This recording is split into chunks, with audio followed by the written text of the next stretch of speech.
मराठ्यांची फसवणूक की ओबीसींना अन्याय याचा अभ्यास करावा लागेल, तर झुंडशाहीनं कायदे बदलता येत नाहीत. भुजबळांची प्रतिक्रिया.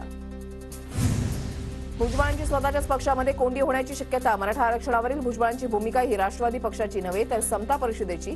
प्रफुल्ल पटेल यांचं वक्तव्य. जीआरचं कायद्यामध्ये रूपांतर करण्यासाठी विशेष अधिवेशन घ्यावं लागणार. कायदा झाल्यावर मराठ्यांना टेन्शन राहणार नाही. मनोज जरांगे यांचं वक्तव्य. सरकारच्या निर्णयानं ओबीसींच्या आरक्षणाला धक्का नाही. बबनराव तायवाडेंचं वक्तव्य. तर मराठ्यांना ओबीसी आरक्षण मिळालं, सरकारनं ओबीसींच्या पाठीमध्ये खंजीर खुपसला. प्रकाश शेंडेंचा आरोप. भाजपचा डीएनए ओबीसी आहे म्हणणारे भाजपचे नेते गप्प का? प्रकाश शेंडेंचा सवाल. सरकारच्या निर्णयावर देवेंद्र फडणवीस.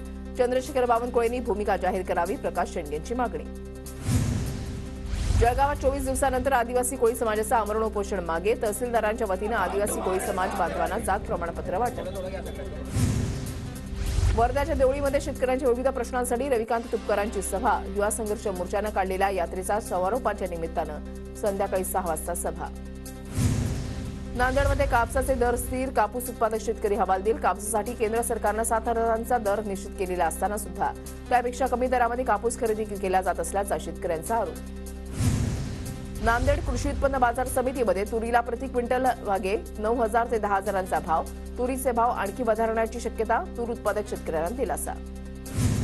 गेल्या 2 महिन्यांपासून सोयाबीनचे दर स्थिर. दरामध्ये वाढ होण्याच्या ऐवजी सोयाबीनच्या दरामध्ये घसरण. सोयाबीन साठवून ठेवावं की विकावं? शेतकऱ्यांमध्ये संभ्रमाचं वातावरण.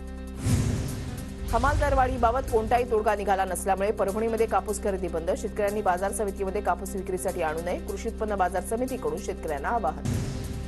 सिंधुदुर्गाच्या वेंगुर्ल्यातून आंब्याच्या 2 पेट्या नवी मुंबईच्या मार्केटमध्ये रवाना. यंदा आंब्याला चांगला भाव मिळण्याची शेतकऱ्यांना आशा.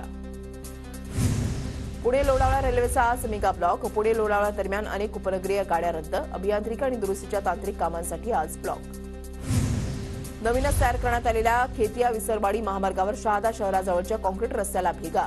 महामार्गाचं काम पूर्ण होण्याच्या अगोदरच रस्त्याचे 3 तेरा. रस्त्याच्या कामाच्या गुणवत्तेवर प्रश्नचिन्ह.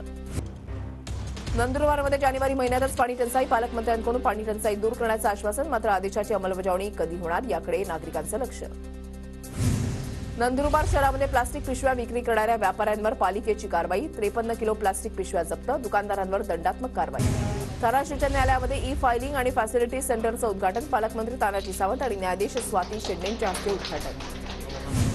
लातूरच्या जामळ गावाकडून इमानदार टॅक्सी चालकाचा सन्मान. सोन्याचे दागिने असलेली बॅग परत केल्याबद्दल गावकऱ्यांकडून कृतज्ञता व्यक्त.